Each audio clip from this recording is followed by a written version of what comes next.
Bonjour, alors aujourd'hui j'aimerais vous partager 3 principes essentiels pour améliorer votre swing. Je dis principe pas de manière anodine, puisqu'il faut bien arriver à faire la différence entre une technique et un principe. Pour ça, j'utilise toujours une analogie qui consiste à dire, si vous voulez faire bouillir de l'eau, vous pouvez utiliser un bol, vous mettez de l'eau dedans, vous le mettez au micro-ondes, vous pouvez utiliser une casserole, vous mettez de l'eau dedans et vous le mettez sur une plaque à induction, ou une bouilloire. Ça, ce sont 3 techniques, mais en réalité, le principe qu'il y a derrière consiste tout simplement à amener l'eau à une température de 100 degrés. Et à partir de là, elle va bouillir. Donc pour le golf, c'est exactement pareil. Quand on vous dit, pour taper des bons drives, vous devez mettre votre balle en face du talon gauche. Ça, c'est une technique. Le principe étant que votre axe de rotation, votre colonne vertébrale doit se situer en arrière de la balle pour permettre à votre club de frapper la balle en remontant. Ça, c'est un principe. Lorsqu'on frappe la balle en remontant au driver, on obtient un meilleur angle de décollage, on diminue l'effet rétro, donc on a une meilleure portée et un meilleur roulement. Ça, c'est un principe. La technique derrière doit être adaptée à votre coordination innée ou à votre style, tout simplement. Eh bien, c'est justement ce que je voudrais vous montrer, preuve à l'appui, avec 2 joueurs. Je vous ai pris ici à gauche Francesco Molinari, l'Italien, vainqueur du British Open, et je vous ai mis à droite l'Américain Tony Finau. Et le premier principe que je vous propose de voir, d'aborder, c'est l'équilibre. L'équilibre, que ce soit dans n'importe quel sport, mais particulièrement au golf, est fondamental. Pourquoi? Parce que notre tête de club est toute petite et notre balle est toute petite également. Et que lorsqu'on va perdre l'équilibre dans le mouvement, eh bien, il va y avoir un signal d'alerte qui va automatiquement, comment dire, déclenché par notre cerveau vers notre système nerveux qui va automatiquement prendre en charge la rééquilibration. C'est-à-dire le but étant de ne pas tomber pour ne pas risquer de faire entrer notre boîte crânienne en contact avec le sol. Alors là, on est sur de l'herbe, normalement, ça ne devrait pas être trop dangereux, mais le signal est automatique à partir du moment où on se déséquilibre. Ça veut dire que là, la priorité ultime, c'est de rester en équilibre. Ça veut dire que le contact passe vraiment au second plan, et c'est pour ça que dès que vous allez perdre l'équilibre, vous allez mal contacter vos balles au golf. Pour arriver à tenir son équilibre, il vaut mieux solliciter les bonnes chaînes musculaires. Et pour ça, on a des chaînes musculaires qu'on va utiliser de façon naturelle. Et chez Molinari, par exemple, hop, ce sont les chaînes arrière. Et pour solliciter les chaînes arrière, on va automatiquement venir se placer sur l'avant avec peu d'angle. Si vous regardez la particularité du profil aérien, c'est le profil hop, de Molinari, c'est que justement, les joueurs sont placés sur l'avant avec peu d'angle entre le buste et comment on appelle ça, et les jambes, et la position des jambes. Regardez ici, dans le cas de... Ah, j'ai pas repris le bon outil de dessin, voilà.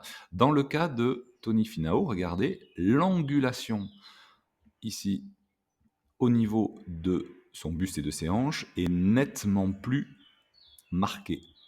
Ça, c'est on va dire, la particularité qu'on peut observer chez les profils terriens. Donc vous voyez, tous les deux ont le même objectif, rester en équilibre pendant qu'ils swingent, hein, vous pouvez constater.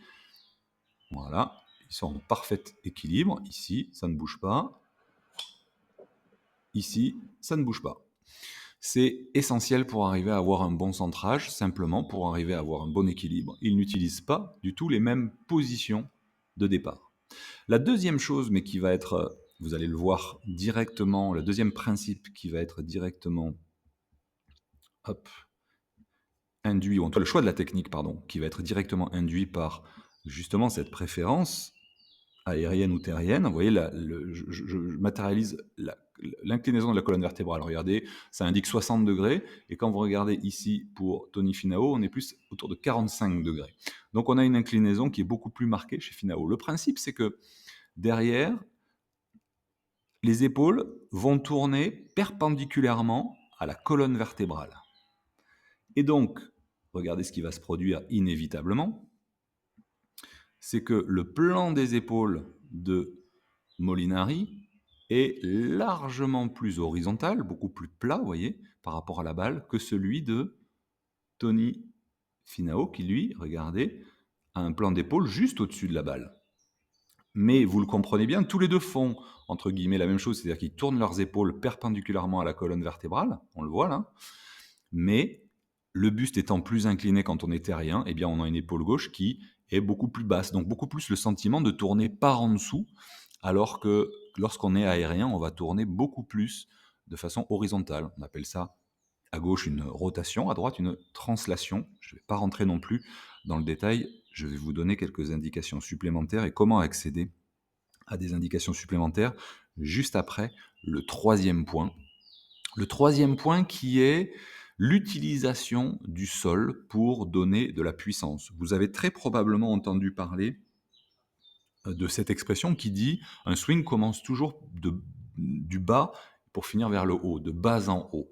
En réalité, c'est plus complexe que ça, puisque là aussi, il y a un principe qui consiste à utiliser la force du sol, c'est-à-dire utiliser une poussée par rapport au sol, sauf que suivant nos préférences, on ne va pas le faire de la même manière.